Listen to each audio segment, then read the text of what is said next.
She is full-fledged Marine, and she will tell you, once a Marine, always a Marine.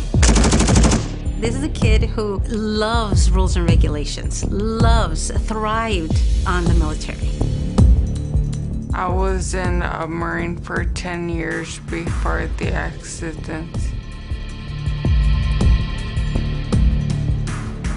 Christina had a car accident 3 years ago. She had been deployed 4 times, and every time before she was deployed, she would go home and say goodbye to the family.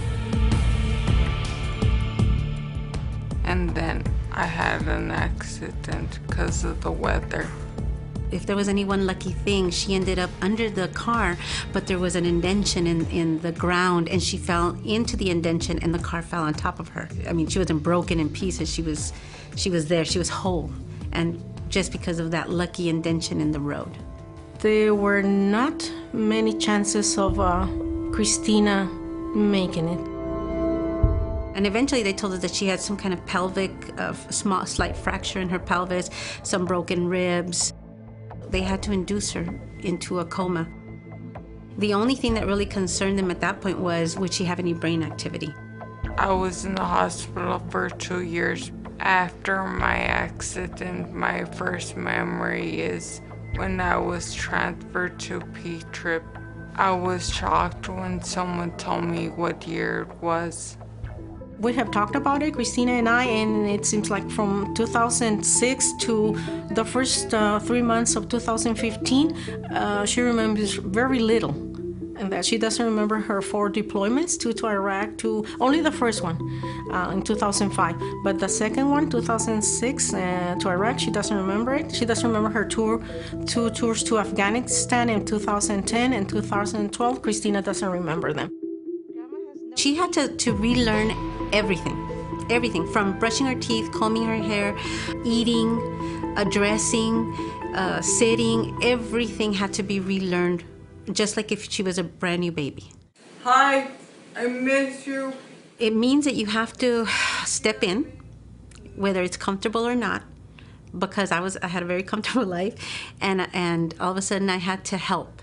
And the tendency is to say somebody else can take care of it. No, it's got to be a team effort. I was very surprised to find my family surrounding me. And the doctors had said, there's nothing, she doesn't have any broken bones, and we don't see anything wrong with the pelvis, so as far as we're concerned, she should be walking, but she's refusing to get out of the wheelchair. So I said, why are you not walking? She's like, because I like being pushed around. I said, well, that's not good enough.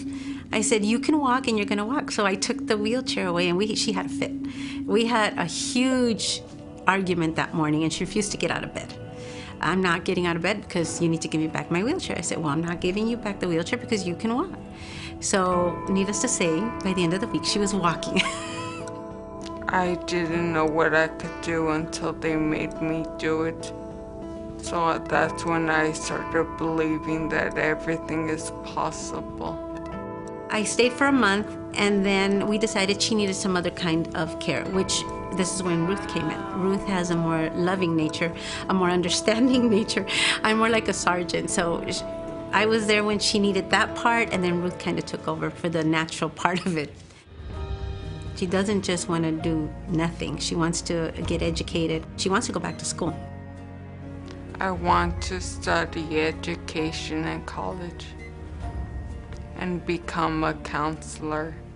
She sees people who are in need, and she tries to help, especially the ones that cannot protect themselves or provide for themselves, like children and people who are older and people who are handicapped, like Christina, or in same situations. Even that, she always tries to help from her heart. This girl can do everything, but you would have never been able to tell when you first had that accident. When you see somebody who's having to start to learn how to walk and talk, who can't move, who you have to turn over, it's just incredible. There's so many things that you doubt until you go through it, but you gotta keep the faith. You have to believe that you're gonna get there. Because she shares with me her feelings, her fears, her anxiety, her joys, her hopes, her plans. Yes, she shares that with us, fortunately, so we know how she feels, and that helps us find ways to help her even better. She's going to be moving back to El Paso in a beautiful home that will be fully furnished. It's gonna be one floor and dedicated to me so that I can walk through easily, and I have an exit door in my bedroom. When we go back to El Paso, I'll be living with Christina in her home at the time for as long as it takes. As long as when she becomes independent, then I will go back to my home. But all the time that she needs me, I'll be there. My family means everything to me. They've always been there for me, up or down. I can always rely on them for everything. She has a lot of cousins. She's got uncles and aunts and friends. I mean, we're a huge family. I'm very grateful for them, especially my Aunt Ruth. It's important for me as a caregiver to take care of myself, to have what it needs to be able to provide to Christina the care that she needs. Otherwise, if I'm not strong, if I'm not with faith, if I'm not hopeful, that's what I will transmit to her. That's what she will receive. Therefore, I need to be hopeful. I need to be lovable. I need to be relaxed, happy with what I'm doing, and happy to be with her. And she receives all that. Being a Marine makes you want to do a lot for yourself, so you never give up. And so if I wasn't a Marine, I don't know if I could get through this.